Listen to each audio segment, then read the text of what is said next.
Pourquoi Reservoir Dogs s'appelle Reservoir Dogs? Bonjour à toutes et à tous, et bienvenue sur la chaîne Projet Ventilo. On a un gros problème avec Reservoir Dogs de Quentin Tarantino. Le problème en question, c'est que Tarantino a donné une explication au titre du film. Puis il en a redonné une autre des années plus tard. Puis il en a donné une autre des années plus tard. Puis vous avez compris. On a donc plusieurs explications potentielles. Alors va falloir faire le tri entre les rumeurs et les vraies explications. À la sortie du film, Tarantino expliquait qu'il avait entendu l'expression Reservoir Dogs, ou en français des chiens dans un enclos, alors qu'il était de passage dans une société de production cinématographique. Et là, on lui aurait montré une pile de scénarios envoyés par les scénaristes qui voulaient se faire produire. Et comme tous ces scénarios se disputaient la chance d'être choisis, les gens qui travaillaient dans cette société appelaient cette pile leur Reservoir Dogs, des chiens qui se battent pour sortir de leur cage.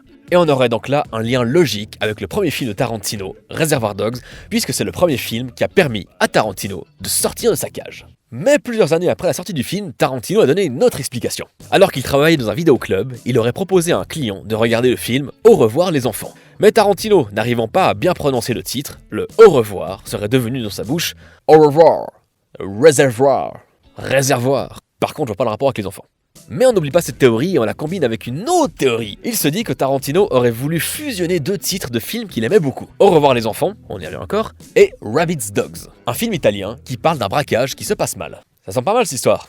Bah non, on a une autre combinaison possible encore. Et celle-ci avait été confirmée par Roger Avary, un ancien collègue de Tarantino à l'époque. Ce serait pas une fusion avec Rabbids Dogs, mais avec Straw Dogs. Mais à part le fait que Tarantino aime bien aussi ce film, il n'y a pas grand chose en rapport avec le scénario.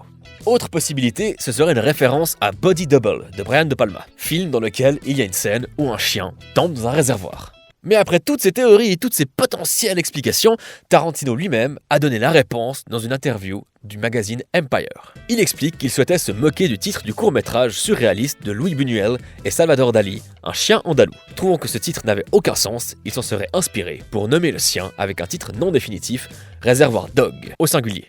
Mais à force de l'appeler comme ça, dans un esprit quasiment parodique d'un chien andalou, il se serait finalement dit « Mais c'est un bon titre en fait ! Diantre, je ne sais même pas ce que ça veut dire, mais c'est un bon titre, fichtre !» Reservoir Dogs aurait donc uniquement ce titre pour se moquer et parodier les films de cinéma d'auteur aux titres absolument obscurs et complètement capillotractés, mais aussi parce que ça sonnait bien. Et on notera que dans les deux films, Un chien andalou et Reservoir Dogs, il y a une scène plutôt marquante avec un rasoir. Voilà pourquoi Reservoir Dogs s'appelle Reservoir Dogs. Jusqu'à la prochaine explication. Bien, j'espère que cette vidéo vous aura plu. N'hésitez pas à vous abonner ou à la partager et n'hésitez pas à proposer en commentaire d'autres titres de films complètement obscurs. Et à bientôt pour de nouvelles aventures cinématographiques.